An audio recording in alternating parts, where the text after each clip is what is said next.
ನಿಮ್ಮಲ್ಲೂ ಕೂಡ ಈ ರೀತಿ ಇನ್ಸ್ಟೆಂಟ್ ಆಗಿ ಫ್ರೋಝನ್ ಕ್ಯೂಬ್ಸ್ ಇದ್ರೆ ಇನ್ಸ್ಟೆಂಟ್ ಆಗಿ ಯಾವ ರೆಸಿಪಿ ಬೇಕಾದರೂ ವಿತಿನ್ 5 ಮಿನಿಟ್ಸ್ಗೆ ಮಾಡ್ಬೋದು. ಸೊ ಚಿಕನ್ ಕರಿ ಬೇಕಾದರೂ ಆಗಿರಲಿ, ಪನ್ನೀರ್ ಕರಿ ಆಗಿರಲಿ, ಮಶ್ರೂಮ್ ಕರಿ ಆಗಿರಲಿ, ಜಸ್ಟ್ ಲೈಕ್ 15 ಮಿನಿಟ್ಸ್ಗೆ ಕರಿ ರೆಡಿ ಆಗುತ್ತೆ. ಟೈಮ್ ಜಾಸ್ತಿ ಕನ್ಸ್ಯೂಮ್ ಆಗಲ್ಲ. Hi hello welcome back to my channel. ನಾನು ನಿಮ್ಮ ಮಂಗಳಾ ಚೇತನ್. ಈ ರೀತಿ ಮಸಾಲ ಮಾಡ್ಕೊಳ್ಳೋದಕ್ಕೆ ಮೊದಲಿಗೆ ಒಂದು ಬಾಣಲಿಗೆ ಫುಲ್ ಮಸಾಲ ಐಟಮ್ಸ್ ಹಾಗೆ ಶುಂಠಿ, ಬೆಳ್ಳುಳ್ಳಿ, ಮೆಣಸಿನಕಾಯಿ, ಈರುಳ್ಳಿ, ಟೊಮೆಟೊ ಎಲ್ಲವನ್ನು ಹಾಕೊಂಡು ಇದಕ್ಕೆ ಸ್ವಲ್ಪ ಉಪ್ಪು ಹಾಕೊಂಡು ಚೆನ್ನಾಗಿ ಬಾಡಿಸ್ಕೋಬೇಕು. ನಂತರ ಇದಕ್ಕೆ ನೆನೆಸಿರೋ ಅಂತ ಗೋಡಂಬಿ, ಹುರುಗಡ್ಲೆ ಹಾಗೆ ಕೊತ್ತಂಬರಿ ಸೊಪ್ಪನ್ನು ಹಾಕೊಂಡು ಒಂದು 5 ನಿಮಿಷ ಬೇಯಿಸ್ಕೋಬೇಕು. ಅದಾದ ನಂತರ ಇದನ್ನ ಗ್ರೈಂಡ್ ಮಾಡಿಕೊಂಡು ಮತ್ತೆ ಅದೇ ಬಾಣಲಿಗೆ ಸ್ವಲ್ಪ ಎಣ್ಣೆನ ಹಾಕೊಂಡು ಸ್ವಲ್ಪ ಜೀರಿಗೆ ಮತ್ತೆ ರುಬ್ಕೊಂಡಿರೋಂಥ ಮಸಾಲಾನ ಹಾಕೊಂಡು ಚೆನ್ನಾಗಿ ಎಣ್ಣೆ ಬಿಡೋವರೆಗೂ ಬೇಯಿಸ್ಕೋಬೇಕು.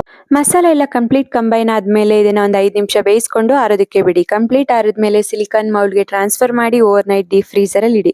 ನೆಕ್ಸ್ಟ್ ನಿಮ್ಗೆ ಈ ರೀತಿ ಮಸಾಲಾ ಐಸ್ ಕ್ಯೂಬ್ ರೆಡಿ ಆಗಿರುತ್ತೆ. ಕಂಪ್ಲೀಟ್ ವಿಡಿಯೋನ ನನ್ನ ಯೂಟ್ಯೂಬ್ ಚಾನಲ್ ಅಲ್ಲಿ ನೋಡಿ. Thank you.